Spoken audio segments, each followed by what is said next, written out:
Speaker, my question is to the Premier and Minister for Parks.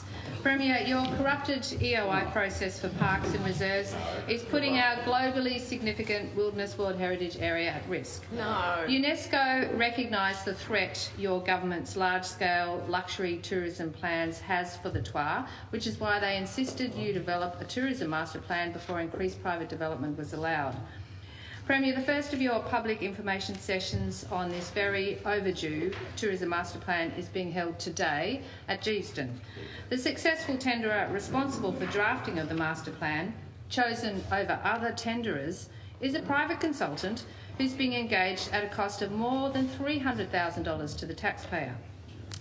Premier, isn't it true that this private consultant is also working for EOI proponents, including on at least one proposal within the Tasmanian Wilderness World Heritage Area? This serious conflict of interest is yet another example of how your shoddy, pro-development, corruption of process has come back to bite you. When will you finally listen to Tasmanians, Premier, who our public lands actually belong to, instead of your business mates, and walk away from that corrupted EOI process? Thank you. The Honourable the Premier. Yeah. Thank you, Madam Speaker. I thank the member for the question, but not the ridiculously inflammatory content of it, and I dispute any suggestions. No, it's not. It's entirely not, Madam Speaker. And UNESCO did want it because you were going to destroy the wilderness Madam area. Speaker, what we have in fact done is secure UNESCO support for what we do to manage our Wilderness World Heritage Area.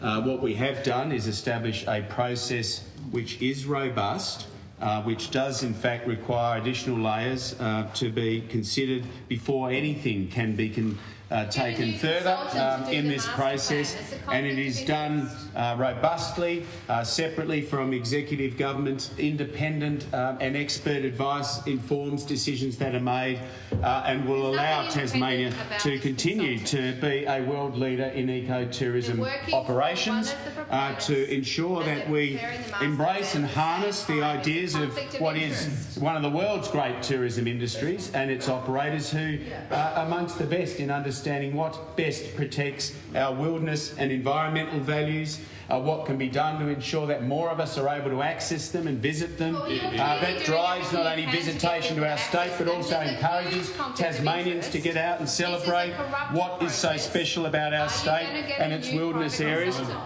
And as evidenced by the very question, of course, there is community interest, and of course we have allowed for additional layers of consultation with communities. It is open and transparent. Yes, we will always preserve and protect the commercial interests of those who come forward, but it doesn't mean, as the member suggests, that it's open slather. They have to pass not only the process, but also all relevant state and Commonwealth approvals processes. And that's an additional layer, Madam Speaker, that we have ensured occur with this process. So unlike the member who so often demands of us that we not interfere in process, we certainly will not be doing it, and I'm certainly not behaving or doing anything as she asserts in that question. Thank you.